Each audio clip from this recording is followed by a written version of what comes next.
Just a quick update before I literally dive into bed. This has been probably the longest night of my life. 12-hour shift, which started with orientation for like 5 or 6 hours. And then we went to work on the floor, and holy cow, they're bad. The floor I was on was not even considered a bad floor. It wasn't a COVID unit, and it was just scary. I will talk more about it later, but right now I need a shower and to go to bed. All right, I was gonna try to sleep before I did this, but I can't sleep anyway, so today is April 16th. It's Thursday, so it's day 4 technically of my deployment to New York City. It is the first day, the first morning after my first night shift at Jacoby Medical Center. So last night I went there at 7, got on the bus at 5:45, had to do some housekeeping stuff, and then drove out there, got there, did some training, some orientation stuff. It was a little confusing at first. You can tell that the whole place is kind of scrambling. I believe they don't normally do orientations at night, but because they're bringing in so many people at so many times and in such big groups, they have to split it up. So it was a little bit chaotic from the beginning, but it did smooth out as we got through. But really the whole place seems pretty chaotic. Like the whole sense that you get there is not like hysteria, but just chaos. Like everything is running. I don't even know how to describe it. It's just a weird feeling in a hospital. Hospitals are generally so organized and methodical, and that's not the way it is at all. So after our training stuff, we had an hour break, which was a really nice time to get to just chill for a minute before we had to go to our floors. We got our assignments and we were sent to our floors to just get a quick overview of what's going on, get like tours and dip our toe in a little bit before we get thrown into full shifts starting tonight. I went to a PACU, which has been semi-converted to an ICU. And actually they said most of the med-surg floors have been converted to ICU, so I think no matter where you are, it's pretty much ICU. There were a few people that went to the ER, a few people that did psych, and I went to the PACU with one other person. It is still a PACU. They do still take post-surgical patients, but a lot of them just don't leave. Patients that would have been sent to an ICU from there just stay there. So we had several fractured hips, a couple of belly cases. So it was a pretty wide array of patients. A few of them were vented. 4 or 5 of them were vented. There were no confirmed COVID cases on the unit. One was suspected. He was in a negative pressure room. And I never actually saw him because, conserving PPE, you don't go in there unless necessary, so we didn't go in there at all.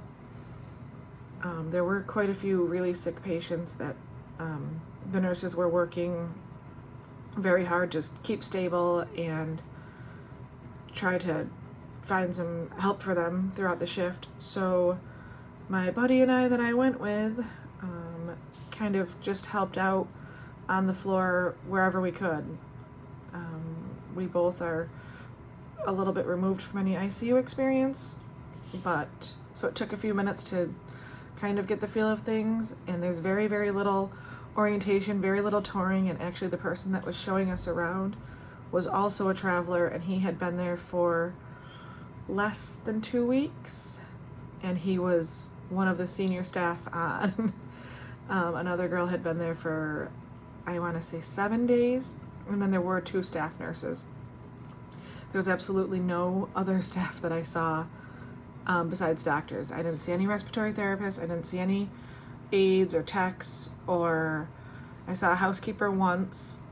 She came up and collected garbages, but really those people are spread so thin that on this unit, which is really considered a fairly stable, easy unit, they can't come. Our vented patients were all stable respiratory wise. So we didn't need respiratory therapy. We never had to call for them or anything. And there are so many units that are in such worse shape that they have to be more places than they can be, and I do not envy them at all. They're working so hard. We did have the benefit of having a couple of surgical residents on the floor who are amazing.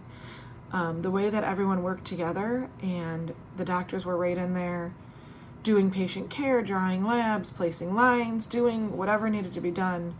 It was just 100% a team effort, which was really, really cool to see. And it's just all hands on deck, and we improvise, we get it done. If you don't have what you need, then we'll find another solution. Example, they had it wasn't my patient, so I wasn't sure of the whole scenario, but they needed a bicarb bag, and they couldn't get through to pharmacy. So they had to make their own. And it's just something that that I haven't experienced, I should say. That level of having to improvise and just work with what you have instead of, we'll wait 5 minutes and we'll be able to get it. Or someone can run and get it. It's just, we have to work with what we have right now. So as we were getting our little crash tour of the place, it was just scary and crazy how little they have.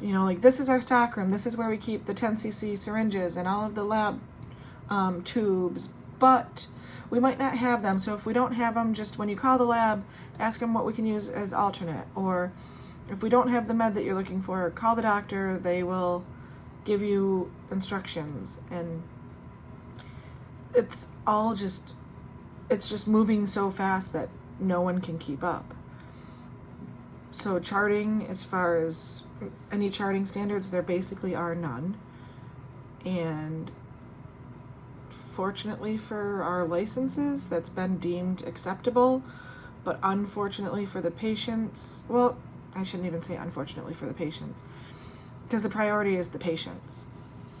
We don't have the threat of lawsuit over our heads currently, so we're not charting to protect ourselves. We're just charting to inform the next set of eyes that are going to see the information. But our number one priority is the patient and just taking care of them, and that's basically what we were told. You keep your patient alive, you do everything you can with what you have, and that's all we can do. So that's what we did.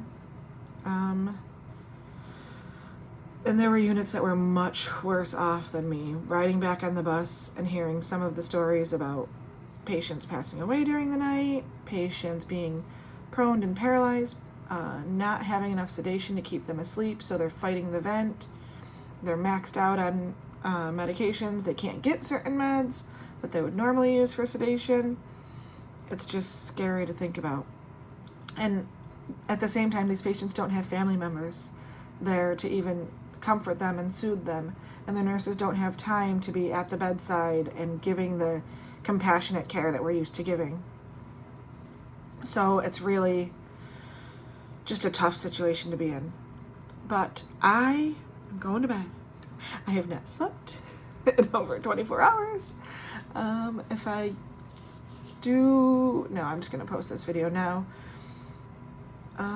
I don't think I do have one picture to post with it of my face, which I had an N95. It was only for 6 hours and it left marks. So these people that are working in facilities for 12 hours at a time where they can't even remove their mask once, I can't even imagine. We might be rotating units, so I may get a taste of how it really is and the bad parts coming up. I will let you know.